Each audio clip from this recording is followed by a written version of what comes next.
the spring of 2021, when the government of France imposed a third national lockdown to contain the coronavirus pandemic, Bruno Le Maire, its Minister for Economy and Finance, announced that museums were to remain closed for the rest of the spring. So would clothing stores and art galleries.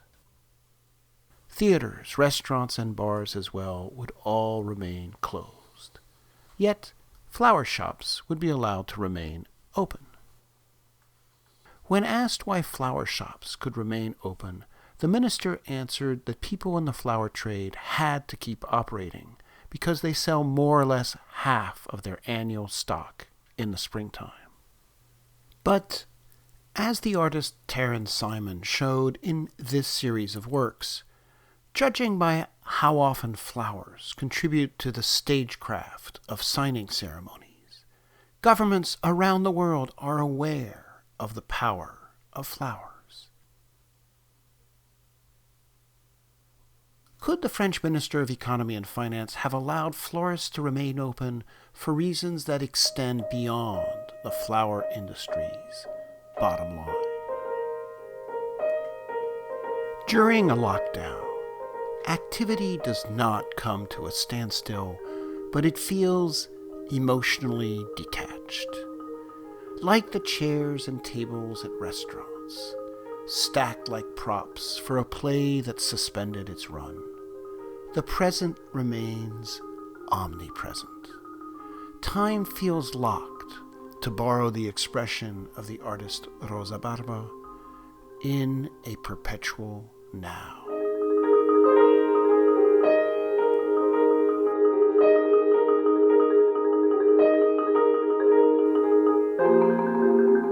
And once hours, minutes, and seconds are no longer ticking away, everybody becomes disengaged, a poet, living for eternity, in a time zone where real life converges with its metaphors, freed of emotions like guilt, regret, or apprehension, the neuroses on which a government depends to keep its citizens productive.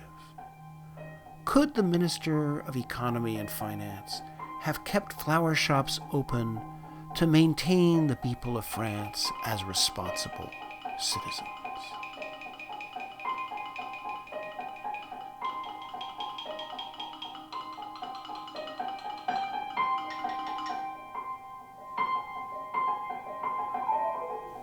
Flowers engage emotions that transport people out of the present by rekindling the past, the way every year, to celebrate the anniversary of Joan of Arc's liberation of the city of Orléans, a bouquet is placed at the base of her statue.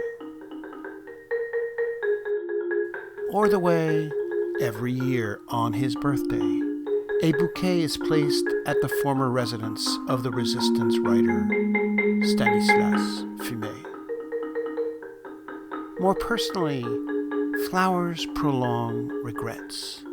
A bouquet is like a last note of music, lingering in the air longer than the moment should hold, rekindling old memories, creating new ones.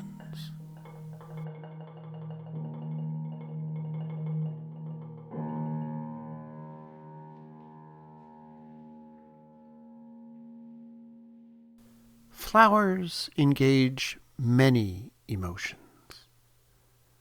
Like the French movie stars of the 1940s, whose appearance on the silver screens of cinemas during the German occupation unlocked hearts from the yoke of the occupation's perpetual now, if only for a while.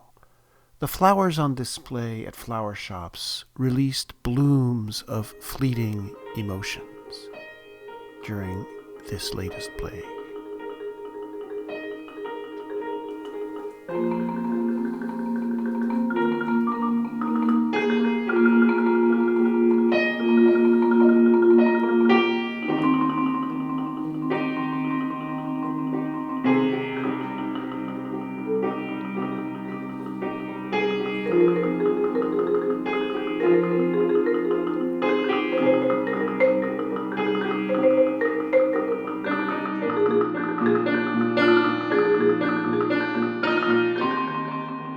New Yorker journalist Lauren Collins wrote that this bouquet of tulips that art collectors, along with its artist, Jeff Koons, offered to the city of Paris in memory of its recent victims of terror attacks, seemed more attuned to the whims of its givers than to the needs of its recipients.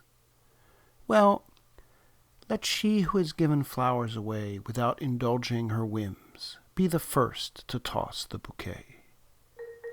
Like a work of art, a gift of flowers is always a weird mix of a creator's ego and his generosity.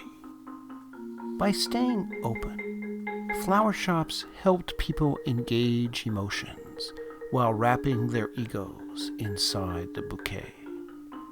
And during the lockdown, Koons' sculpture was all too attuned to the needs of its recipients because his uncanny bouquet of tulips roused Parisians out of the spell of their perpetual now.